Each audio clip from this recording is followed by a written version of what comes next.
Le troisième tour des éliminatoires africains de la Coupe du monde féminine U20 de la FIFA 2026 se disputera du vendredi 6 au samedi 14 février, un match aller-retour à travers plusieurs pays du continent. Cette étape marque un tournant majeur dans la course à la qualification pour la phase finale prévue en Pologne du 5 au 27 septembre 2026. À cet effet, 16 sélections sont encore en lice à ce stade de la compétition. L'enjeu est de taille, accéder au quatrième et dernier tour qualificatif, ultime barrière avant le mondial.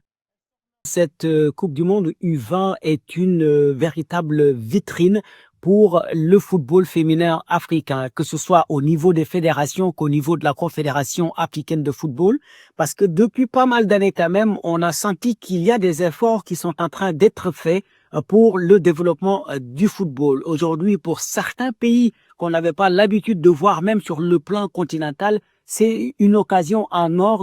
Les rencontres du troisième tour sont reparties sur 3 jours pour les matchs allés et 3 jours pour les matchs retour. Parmi les affiches les plus attendues figure le duel entre le Nigeria et le Sénégal, deux sélections ambitieuses dans la catégorie U20. Autres confrontations notables, Ghana-Afrique du Sud, Côte d'Ivoire et République démocratique du Congo, Kenya et Tanzanie ou encore Égypte et Bénin.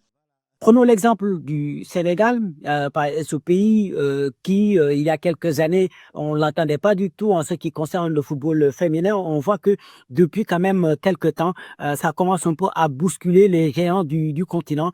Il y a une petite catégorie qui est en train d'être valorisée et je pense que se qualifier pour la Coupe du monde U20 ne fera que confirmer, voire même donner encore beaucoup plus de poigne à tout ce qui est en train d'être fait.